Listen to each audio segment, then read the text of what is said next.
E aí, como estamos? Tudo tranquilinho?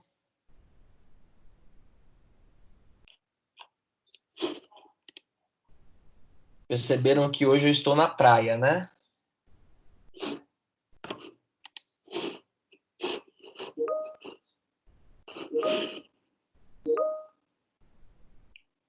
Pois é, eu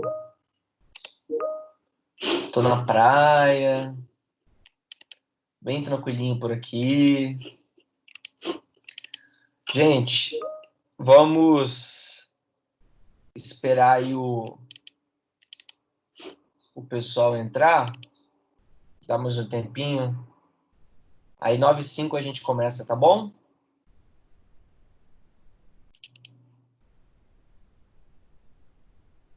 Todo mundo conseguiu ver lá a atividade que eu postei para vocês fazerem. Uma atividade muito tranquila. Daqui a pouco, quando a gente começar, eu falo mais sobre ela para vocês, entendeu? Para vocês tirarem aí suas dúvidas, caso tenham ficado com alguma dúvida, tá bom? É uma atividade aí pensando também nas nossas provas, quando elas voltarem.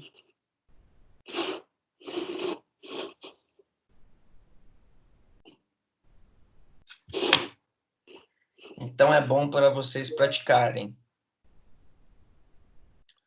Sim, Isabela, eu recebi, até respondi.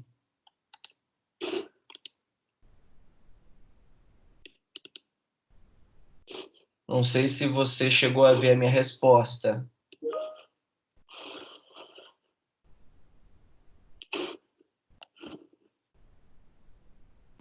Eu vou passar para vocês o.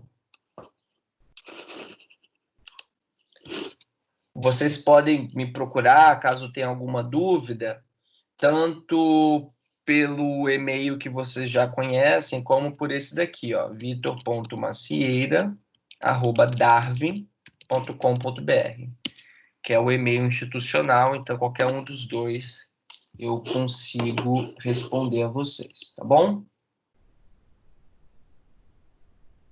Gente, eu só vou pegar mais uma água ali e já volto. Só um momentinho, tá bom?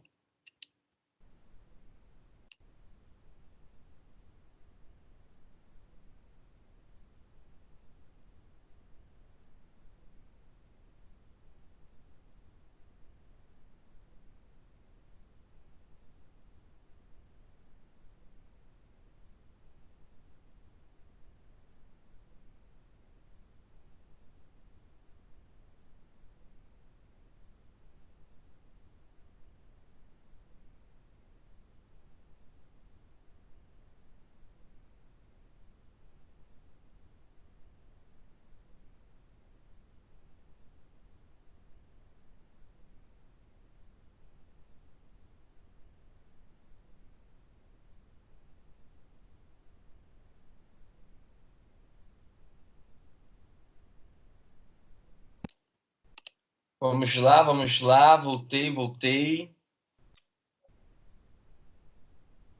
E aí, como estamos? Foi tranquilo o final de semana? Deram para dar uma descansada das aulas online? Como que tá aí para vocês? Já estão mais familiarizados com a plataforma, com as aulas remotas? Sentindo falta da escola? Como que tá?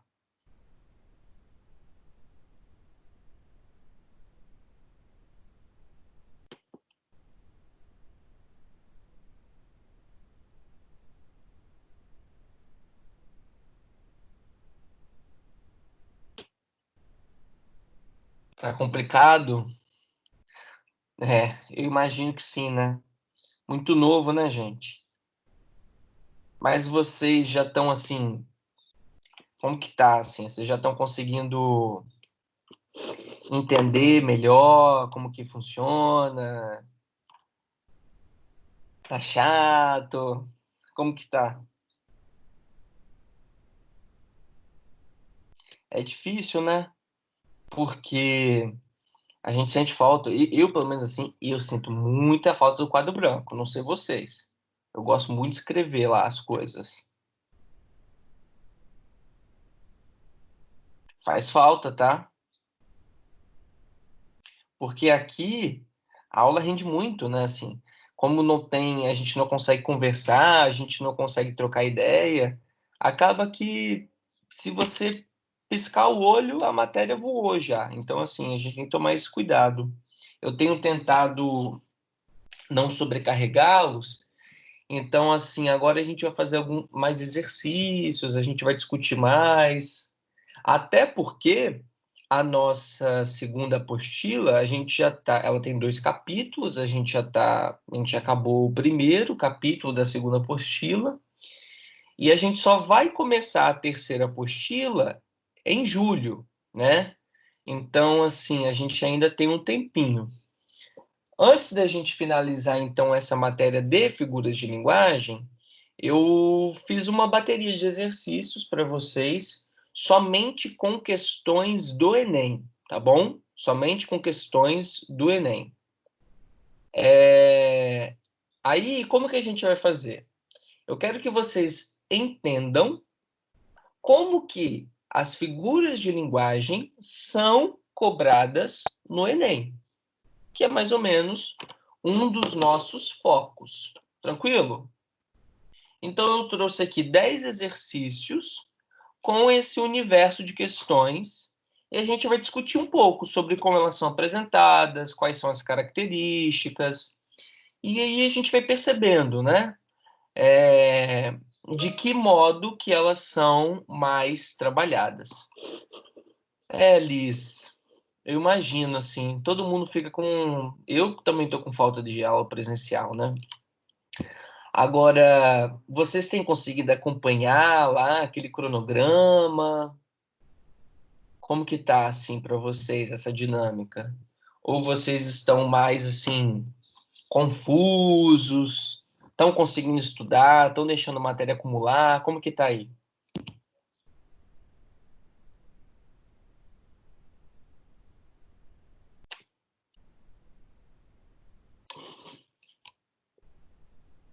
É importante, pessoal, que vocês não deixem matéria acumular, hein?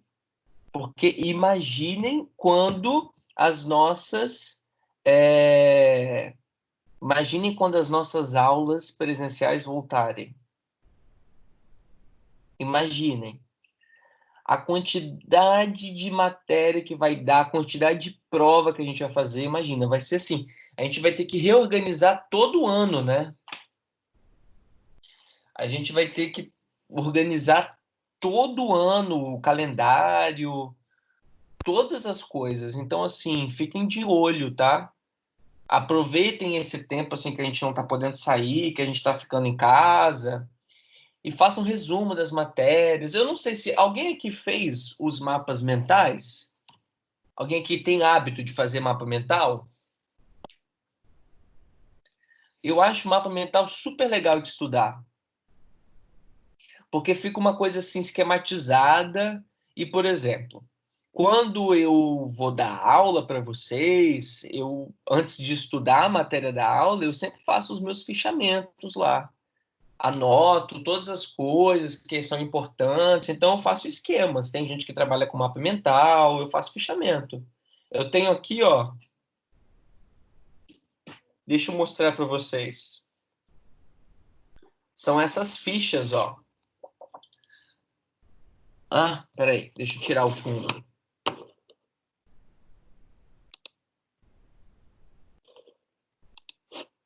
Deixa eu tirar aqui o fundo para vocês verem. Aqui, ó, tá vendo? Eu tenho essas fichas pautadas, aí eu escrevo todas as matérias aqui, todas as coisas, e tenho uma pastinha com, com tudo. Então, por exemplo, quando a gente tem que estudar para uma prova, às vezes, se vocês fizerem isso desde agora, imagina, se vocês pegarem esse hábito de fazerem mapas mentais, fichamentos desde agora, quando vocês estiverem lá no terceiro ano ou no pré-vestibular, vai ser muito mais fácil para vocês estudarem, porque vocês pegam esses fichamentos e a partir deles vocês vão estudando e aprimorando. Às vezes tem algumas matérias que a gente acaba especificando mais por conta do Enem, dos vestibulares. Então vai facilitar muito a vida de vocês.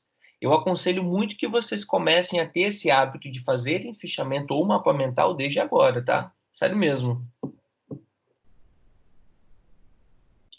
Liz, faz ficha então. O importante é você fazer aquilo que você gosta mais, entendeu? Porque tem gente que, por exemplo, prefere fazer fichamento, tem gente que prefere fazer mapa mental, tem gente que, assim, isso vai muito de pessoa para pessoa, porque tem gente que é mais visual, tem gente que é menos visual. Eu, pelo menos, sou uma pessoa que gosta muito de escrever, né? Então eu prefiro escrever aquilo que eu estou lendo do que fazer um desenho, um esquema, assim, não funciona muito bem para mim, né? Mas, de qualquer modo, fica aí a sugestão, tá bom? Então, feito esse nosso bate-papo inicial aí, se alguém quiser, deixa eu ler aqui o que vocês falaram. Vamos ver, vamos ver. Muita TM, né?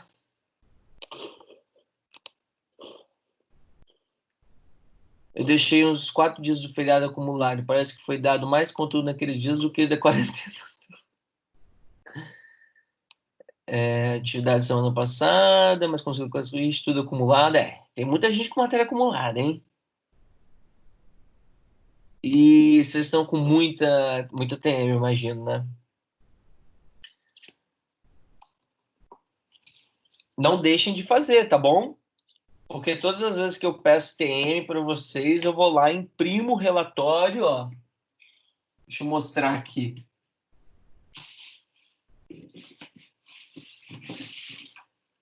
Para vocês entenderem.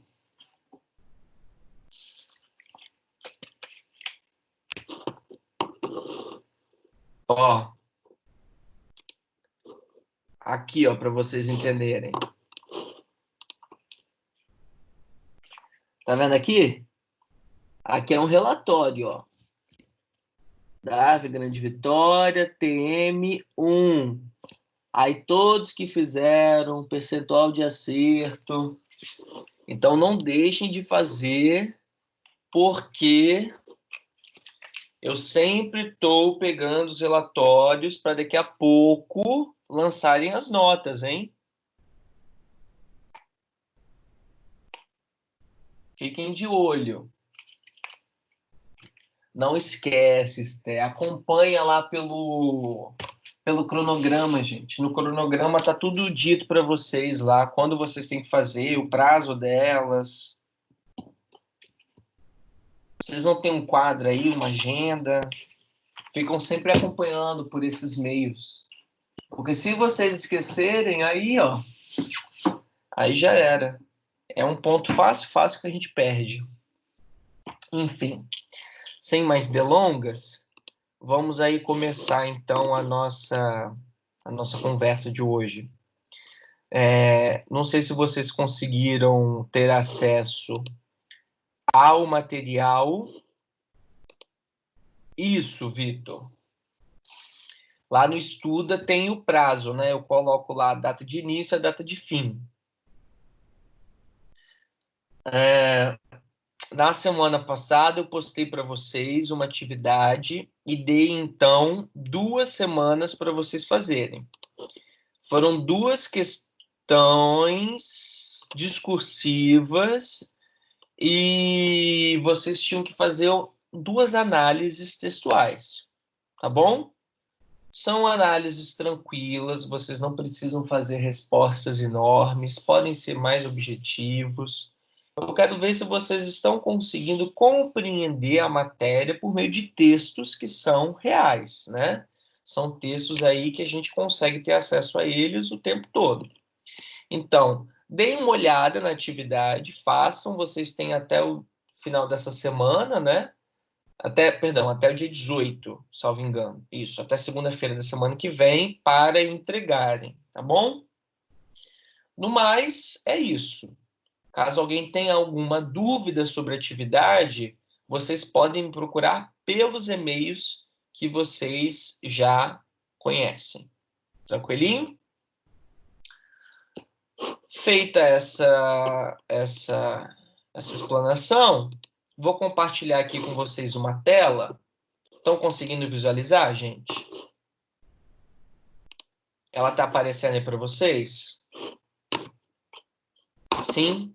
Ótimo. Então, aqui nós temos uma lista que eu havia dito, né? Uma lista aí com 10 questões do Enem. E essas 10 questões do Enem vai falar sobre figuras de linguagem. Então, a gente vai conversar sobre elas, vamos fazê-las juntos, né? As questões que forem possíveis no tempo da nossa aula. E aquilo que ficar faltando, enfim, eu vou passar para vocês, vou publicar essa lista hoje, e vocês fazem em casa. Beleza? Ainda não, Isabela, eu vou colocar no blog. Vou colocar no blog hoje, depois da nossa aula, provavelmente à tarde. Tá bom? Então, posso começar? Todo mundo está conseguindo visualizar? Todo mundo está conseguindo acompanhar? Sim? Beleza, então. Vamos lá. Então, aqui a gente tem questões recentíssimas. Olha só, uma questão do Enem de 2019, ou seja, do ano passado. Então, aí está muito fresquinha a questão. Um amor desse era 24 horas, lado a lado, um radar na pele, aquele sentimento alucinado. Coração batia acelerado. Bastava um olhar para eu entender que era hora de me entregar para você. Palavras não faziam falta mais. Ah, só de lembrar do seu perfume, que arrepio, que calafrio, que o meu corpo sente. Nem eu queira, eu te apago da mente. Ah, esse amor deixou marcas no meu corpo. Ah, esse amor, só de pensar, eu grito, eu quase morro. Então aqui nós temos um poema, né? E em cima desse poema, a questão pede o seguinte: essa letra de canção foi composta especialmente para uma companhia de combate à violência contra as mulheres, buscando conscientizá-las acerca dos limites entre relacionamento amoroso e relacionamento abusivo. Para tanto, a estratégia empregada na letra é a... Vejam só, gente, vamos lá. Sempre quando a gente está diante de uma questão objetiva, vocês precisam utilizar algumas estratégias de leitura, tá bom? Quais são essas estratégias? Por exemplo, primeira coisa, sempre vai ter uma referência, ou seja, de onde aquela questão, aquele texto, enfim, aquela imagem foi retirada. Essa referência é importante porque ela vai nos dar informações que muitas vezes podem conter pistas para a resolução da questão. Vejam só. O título do texto, né, o título do livro de onde foi tirada essa canção é a seguinte: Coração Pede Socorro, né, o título do CD, né? Coração Pede Socorro. O que esse título ele nos indica, né? Se ele está pedindo socorro, é porque algo está acontecendo. Agora, qual é o órgão do nosso corpo que está pedindo socorro? O coração.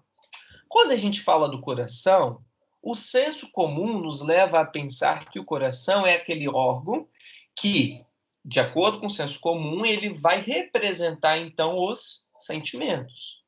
Se esse coração está pedindo socorro, ele está pedindo socorro por quê? Uma primeira reflexão. Agora veja o enunciado dessa questão. É uma letra de canção que foi composta especialmente para uma campanha de combate à violência contra a mulher. Campanha de combate à violência contra as mulheres. Isso aqui também é uma informação importante. Por que será que esse coração está pedindo socorro, gente?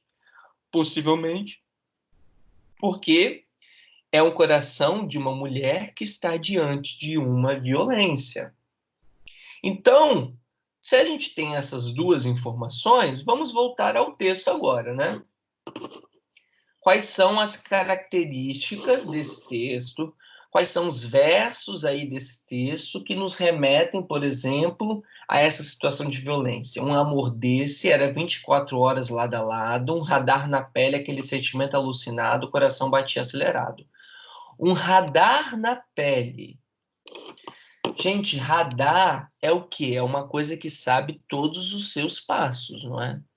Se era um radar na pele, significa que aquela pessoa sabia 24 horas do dia o que que a outra estava fazendo, aonde a outra pessoa estava. Isso tudo nos remete a uma situação, possivelmente, de muito abuso. Afinal de contas, cadê as nossas liberdades, não é?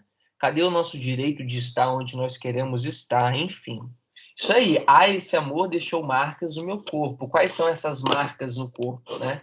Possivelmente marcas de violência. E olha só de pensar, eu grito, eu quase morro. Morro de medo, possivelmente, né?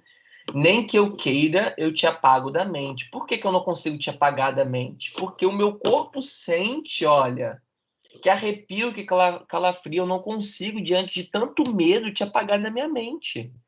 De tão, de tão profunda que foram as marcas dessa violência. Enfim, fizemos aí uma breve análise desse texto, fizemos uma análise do título, demos uma olhada no que a questão está pedindo. E olha só, qual é o foco dela? Qual é a palavra-chave aqui? A estratégia empregada. Qual foi a estratégia empregada no texto para promover essas reflexões? Então vamos ler as alternativas. A. Revelação da submissão da mulher à situação de violência que muitas vezes a leva à morte. B. ênfase na necessidade de se ouvirem os apelos das mulheres da mulher agredida, que continuamente pede socorro. C. Exploração da situação de duplo sentido, que mostra que atos de dominação e violência não configuram amor. D. Divulgação da importância de denunciar a violência doméstica, que atinge um grande número de mulheres no país. Ou E. Naturalização de situações opressivas que fazem parte da vida de mulheres que vivem em uma sociedade patriarcal. Primeira coisa, gente, aqui, quando a gente lê esse texto, o tempo todo ele vai brincar com qual palavra? Com a palavra amor, correto? Um amor desses. Aqui, ó. Esse amor. A esse amor. Quando a gente pensa em amor, a gente está pensando numa coisa que é positiva ou negativa? De modo geral, claro. Qual é a ideia de amor que nós temos? Uma ideia positiva. Só que o texto vai brincar com essa ideia positiva para demonstrar, na verdade, um amor que é muito longe disso, né? Na verdade, a gente está falando de violência, a gente está falando de agressão, a gente está falando de negatividade. Portanto, amor aqui está sendo utilizado com duplo sentido.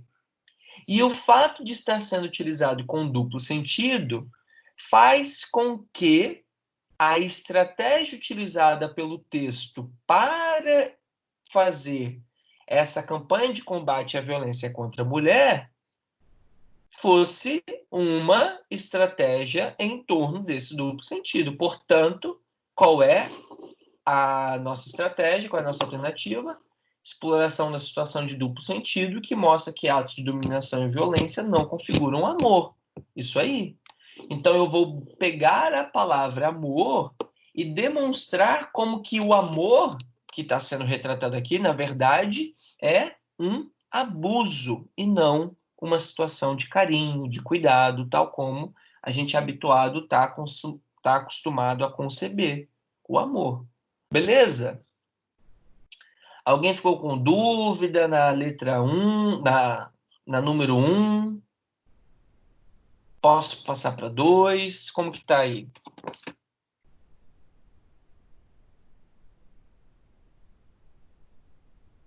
Beleza. Então vamos lá. Aqui eu tenho uma questão do Enem de 2018. Então, vamos lá. Primeira coisa, vamos olhar o nosso texto. O rio que fazia uma volta atrás da nossa casa era a imagem de um vidro mole que fazia uma volta atrás de casa. Passou um homem e disse: essa volta que o rio faz por trás da sua casa se chama enseada. Não era mais a imagem de uma cobra de vidro que fazia uma volta atrás da casa. Era uma enseada. Acho que o nome empobreceu a imagem. Bem, é um poema, e o poema todo está em torno do quê, gente? Está em torno de um elemento da natureza, né? Desse rio, dessa volta que esse rio fazia em torno da casa de uma pessoa. Então, quais são palavras que se repetem e que possivelmente constituem importantes elementos para a gente compreender esse texto? O que vocês assinalariam aí que se repete?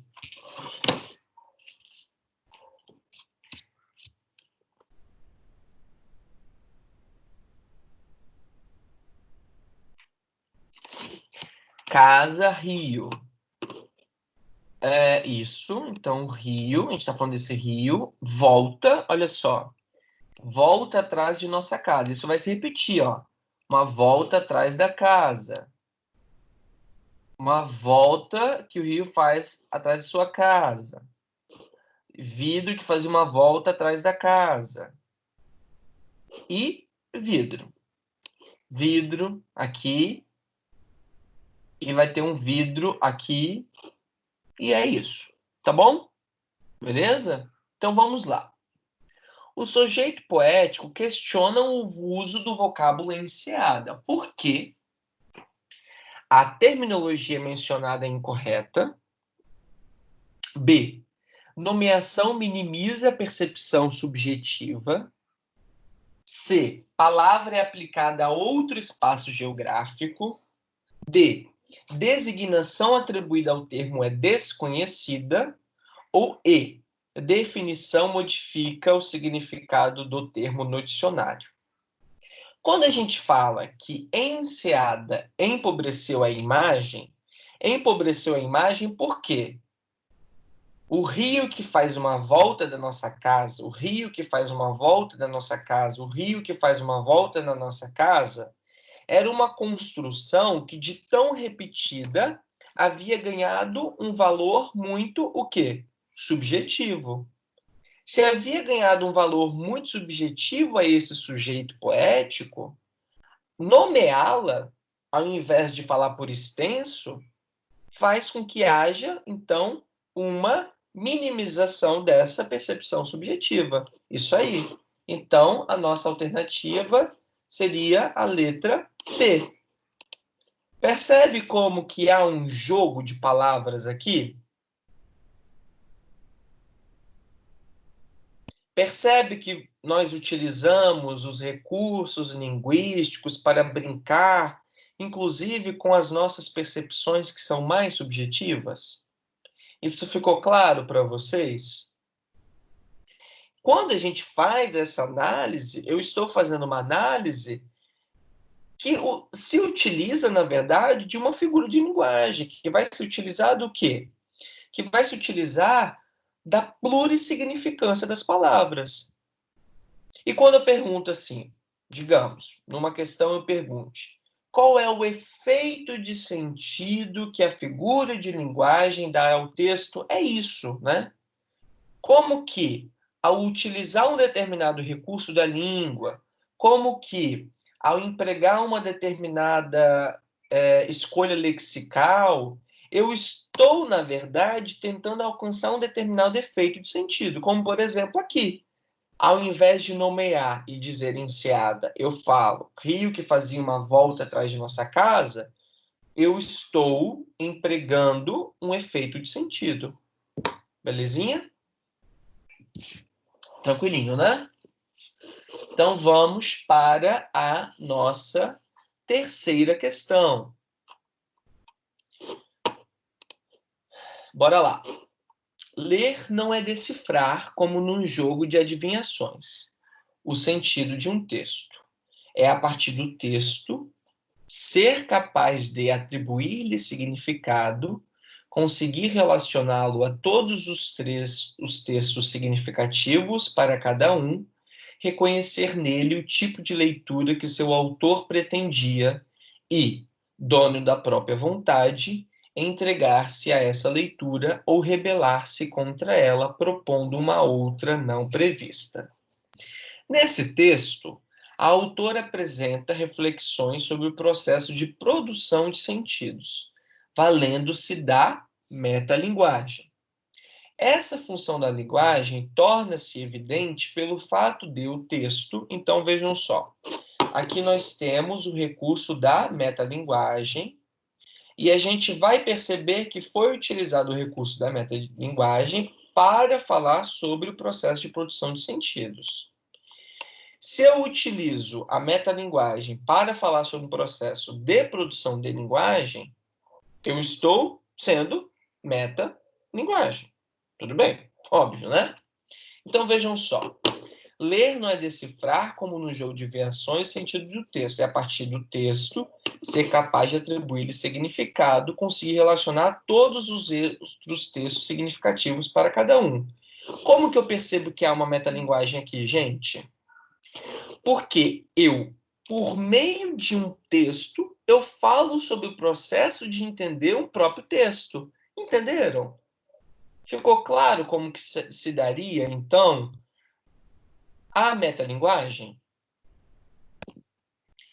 Se eu estou, a partir da própria linguagem, a partir da própria construção de sentido, a partir de um próprio texto, falando sobre a compreensão de um texto, eu estou utilizando o mesmo código para falar sobre o código. E isso é uma característica da função metalinguística. Então, como que a gente percebe que isso está evidente no texto? Quando a gente ressalta a importância da intertextualidade? Não. Quando a gente propõe leituras diferentes das previsíveis? Também não. Quando a gente apresenta o ponto de vista da autora? Também não. Quando a gente discorre sobre o ato de leitura? Possivelmente. Ou quando a gente foca a participação do leitor? Também não. Então, aqui, a alternativa que expressa o que seria essa função de metalinguagem seria a letra D, quando a gente discorre sobre o ato de leitura. E ao discorrer sobre esse ato de leitura, a gente está sendo metalinguísticos. Belezinha?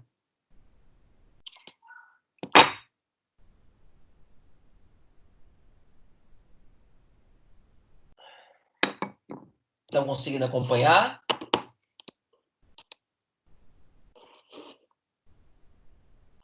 Show. Quarta questão. Gripado, penso, entre espirros, em como a palavra gripe nos chegou após uma série de contágios entre línguas. Partiu da Itália, em 1743, a epidemia de gripe que disseminou pela Europa, além do vírus propriamente dito. Dois vocábulos virais, o italiano influenza e o francês grippe. O primeiro era um termo derivado do latim medieval influentia, que significava influência dos astros sobre os homens. O segundo era apenas a forma nominal do verbo gripper, isto é, agarrar.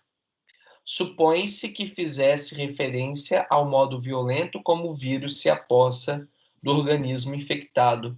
Olha só, uma questão de 2013 e muito pertinente ao momento atual, né, gente? Infelizmente, né?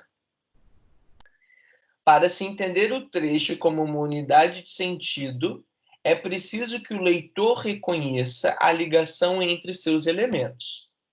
Nesse texto, a coesão é construída predominantemente pela retomada de um termo por outro e pelo uso da elipse.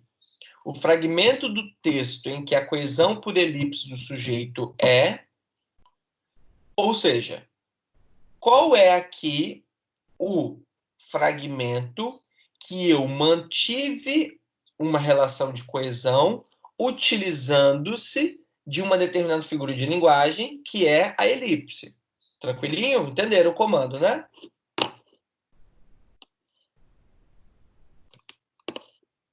Vamos lá.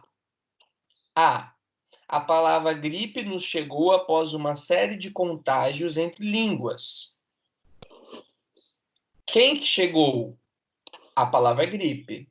Logo, o meu verbo está em elipse aqui, o meu sujeito está em elipse aqui, gente? Não, né? Se ele não está em elipse, eu posso dizer que a alternativa A é correta? Não, né? Partiu da Itália em 1743 a epidemia de gripe. Qual é o verbo? Partir. Quem partiu, gente, da Itália? A epidemia de gripe. Logo, o meu sujeito está elíptico aqui? Não. Portanto, também não seria a letra B. O primeiro era um termo derivado do latim medieval influentia, que significava a influência dos astros sobre os homens. Qual que é o nosso verbo aqui? Era e significava. Era. O que que era? O primeiro. Se o primeiro era, eu tenho aqui um caso de elipse? Não.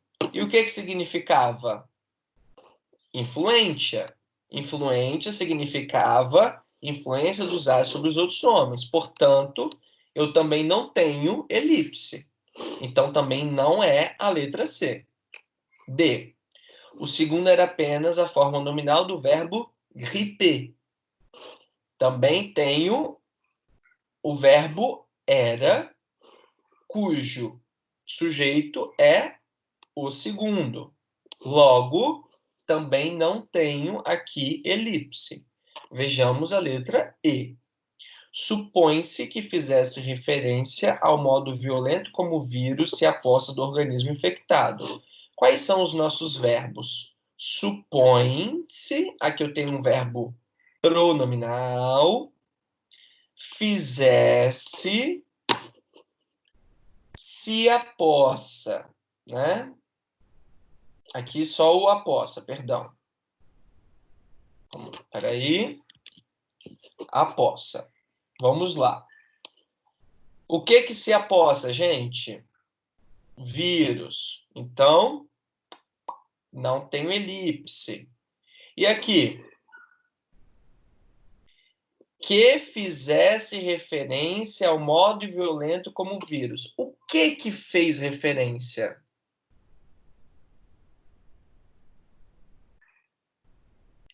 A gente percebe que está em elipse. Ficou claro? Nesse caso, do verbo fazer. Então, aqui é que há um sujeito em elipse. Portanto, a alternativa correta é a letra E. Isso aí. Quando eu falo de elipse, eu falo de omissão do termo. Se eu falo de omissão do termo, eu estou falando de uma figura, tudo bem? E elipse é qual tipo de figura de linguagem, gente? Figura de palavra, de construção, de som ou de pensamento? Isso aí. Muito bem. Todo mundo conseguiu compreender aí?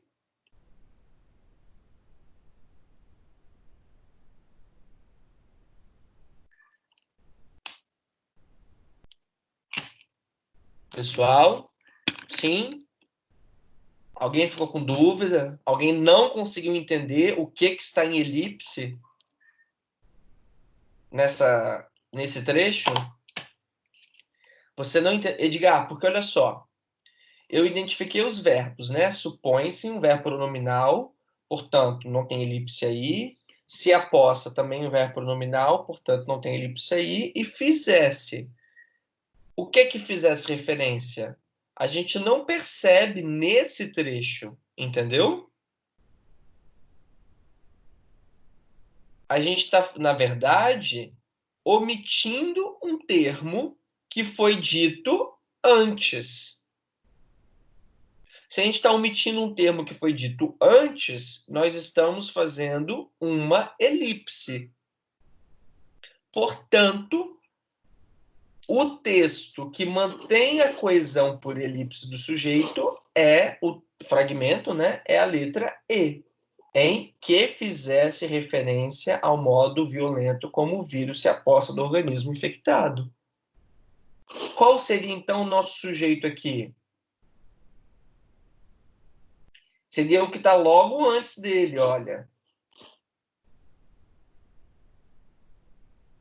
Aqui. Que o segundo era apenas a forma nominal do verbo gripe. Esse fragmento aqui, que eu falei que está tendo a elipse, está fazendo referência a esse trecho. A forma nominal do verbo gripe. Entendeu? E dessa forma eu mantenho a coesão, porque eu evito a repetição de algo que já foi dito antes.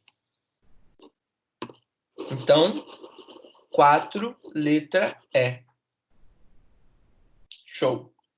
Vamos para a quinta questão, também de 2013. No mundo conectado não há preconceitos. Sou alto, loiro e sincero. Não há ignorância. Ler para quê? Tem tudo na Wikipédia. E não há covardia. Nova mensagem. Eu não te amo mais. Aqui a gente está fazendo o quê? Tudo ao contrário, né? A pessoa que é alta, loira e sincera? Não. Ela é baixa, morena e mentirosa. A pessoa aqui está lendo, não é? Possivelmente aqui, ó, os sermões. Se a pessoa está lendo, ela está o quê? Tentando sair da ignorância. Enquanto esse aqui está falando o quê? Lê para quê se tem tudo na Wikipédia? E aqui não há covardia. Sendo que, na verdade, houve covardia, né? Porque, imaginemos, falar que não ama mais uma pessoa por uma mensagem de texto é um tanto quanto covarde. Imagina isso. Você está brincando com o sentimento das outras pessoas. Então, vejamos o que a questão está pedindo. A tirinha denota a postura assumida por seu produtor frente ao uso social da tecnologia para fins de interação e informação. Tal posicionamento é expresso de forma argumentativa por meio de uma atitude. Então, olha só. Aqui a gente está fazendo o quê? A gente está demonstrando uma postura. Essa postura, ela está relacionada ao quê? Ela está relacionada a um contexto social do uso da tecnologia, beleza? Então, no final das contas, quando eu falo assim, tal posicionamento é expresso de forma argumentativa por meio de uma atitude. Quando pergunta dessa atitude, eu estou querendo saber o quê? Eu estou querendo saber qual foi a estratégia utilizada nessa tirinha para passar uma mensagem sobre o uso social da tecnologia. Então vejamos. A. Crítica expressa pelas ironias. B. Resignada expressa pelas enumerações. C. Indignada expressa pelos discursos diretos. D. Agressiva expressa pela contra-argumentação. Ou E. Alienada expressa pela negação da realidade. De qual modo eu estou expressando essa postura diante do uso da tecnologia, gente? Ah, isso aí, crítica. Então, eu de fato faço uma crítica. E qual é o meu recurso linguístico para fazer essa crítica? A ironia.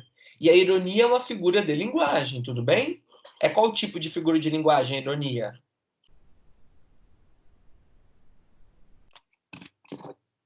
Pensamento, palavra, construção ou som?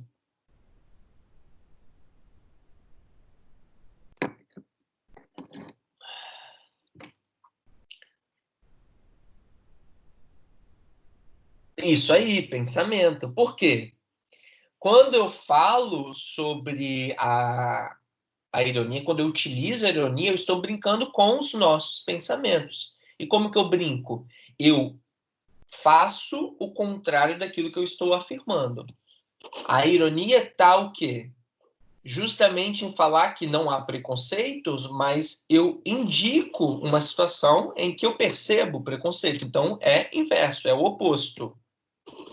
Quando eu digo que não há ignorância, mas eu trago uma situação em que eu percebo a ignorância. Quando eu falo que não há covardia, e eu demonstro uma situação que houve, de fato, covardia. Então, é sempre uma ideia oposta. Belezinha? Show, isso aí, pessoal. Letra C. Perdão, número 6.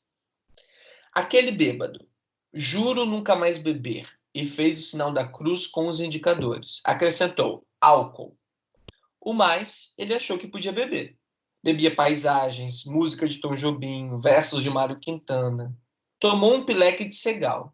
Nos fins de semana, embebedava-se de Índia reclinada de Celso Antônio. Curou-se 100% de vício, comentavam os amigos. Só ele sabia que andava bêbado que nem um gambá. Morreu de etilismo abstrato, no meio de um carspana de pôr do sol no Leblon. E seu féretro ostentava inúmeras coroas de ex-alcoólatras anônimos. Então aqui eu tenho um microconto de Drummond de Andrade, Carlos Drummond de Andrade, beleza? E esse microconto vai brincar, então, com o sentido, né, gente? Com qual sentido que ele está brincando? Com o sentido do beber, ou estar em um estado, perdão, ou estar embriagado. Tranquilo? Ficou claro para vocês? A pessoa jura que ela não iria brincar o quê? Que ela não iria mais ficar bêbada, só que de álcool. Ao invés de ficar bêbada de álcool, ela iria beber o quê? Ela iria beber de subjetividade. Então, esse sujeito aqui, esse personagem desse nosso conto, ele trocou a embriaguez etílica por uma embriaguez subjetiva. A causa-morte do personagem, expressa no último parágrafo, adquire um efeito irônico. Olha só, aqui eu estou trazendo então para vocês a nossa figura de linguagem. Porque ao longo da narrativa ocorre uma metaforização do sentido literal do verbo beber, b, a aproximação exagerada da estética abstracionista, c, a apresentação gradativa de coloquialidade da linguagem, d, exploração hiperbólica da inspiração em números coroas, ou e, citação aleatória de nomes de diferentes artistas. Então, como que a gente observa a ironia aqui, pessoal?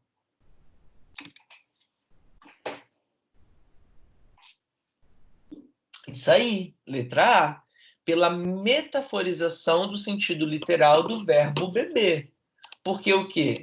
Porque eu pego o verbo beber, que dá a ideia de uma embriaguez por conta do álcool, da cerveja, do vinho, e o troco por uma embriaguez intelectual, por meio da literatura, da música, da contemplação das paisagens. Então, é um outro tipo de embriaguez, não aquela que habitualmente estamos acostumados a entender quando nós pensamos na palavra bêbado. Show de bola?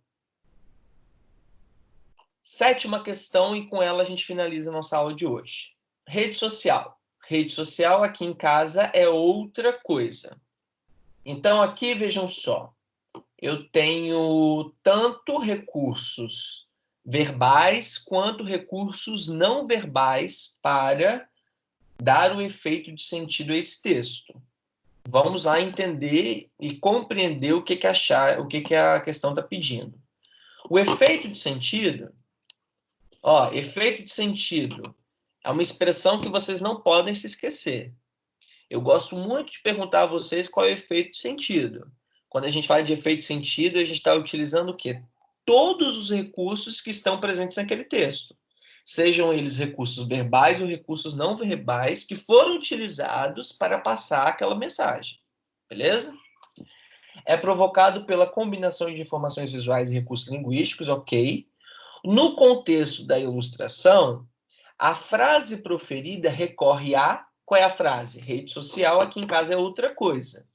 Rede social, quando a gente pensa em rede social, a gente pode entender o quê? Como uma rede que a gente utiliza no celular, no computador, correto? Como, por exemplo, WhatsApp, Instagram, Facebook, inclusive o Orkut. Vocês viram que o Orkut voltou? Sabem disso? Ou vocês... Eu acho que vocês não chegaram a pegar o Orkut, né? Vocês chegaram a conhecer o Orkut? Você usava? Então, o Orkut voltou. Olha que coisa. Então, vamos lá. A. Polissemia, ou seja, os múltiplos sentidos da expressão rede social para transmitir a ideia que pretende veicular. B. Ironia para conferir um novo significado ao termo outra coisa. C. Homônimia para opor, a partir do advérbio de lugar, o espaço da população pobre e o espaço da população rica. D. Personificação para opor o mundo real, pobre, ao mundo virtual rico. Ou E. Antonímia para comparar a rede mundial de computadores com a rede de descanso da família. Qual que aqui seria a nossa alternativa correta para vocês, gente? O que vocês acham? E. A. Isso aí. Polissemia, porque a gente brinca com o sentido e os vários significados que tem a palavra rede social. Então, rede social aqui, gente, também é empregado como uma metáfora, não é? Rede social de apoio, de sustentação social de pessoas carentes. Vejam essa rede. Aqui eu tenho uma rede, que é uma rede social porque tem várias pessoas, só que ela é uma rede que ela se mostra, que ela indica, que ela nos remete a um contexto de pobreza, né? Veja como que é uma rede que ela está toda cheia de remendos, que é uma rede que está com várias crianças e com seus possíveis pais com uma cara assim de muito descuidado, de miséria, de fato. Então, que rede social é essa, né? É uma rede que, diante da miséria deles, eles a utilizam como forma para sustentar-se, para dormir, enfim. Então, aqui, rede social tem um sentido polissêmico. Portanto, letra A. Temos, então, mais 3 questões que eu vou postar hoje, ó. 8, 9 e 10. Vocês vão fazê-las em casa e, tendo qualquer dúvida, a gente conversa na próxima semana. Tá bom, gente? Foi uma aula tranquilinha, resolução de exercícios, e a gente se encontra, então, na nossa próxima aula remota, na próxima segunda-feira. Qualquer coisa, entre em contato comigo pelos e-mails que eu já passei. Tá bom? Valeu, povo. Abraço, boa semana.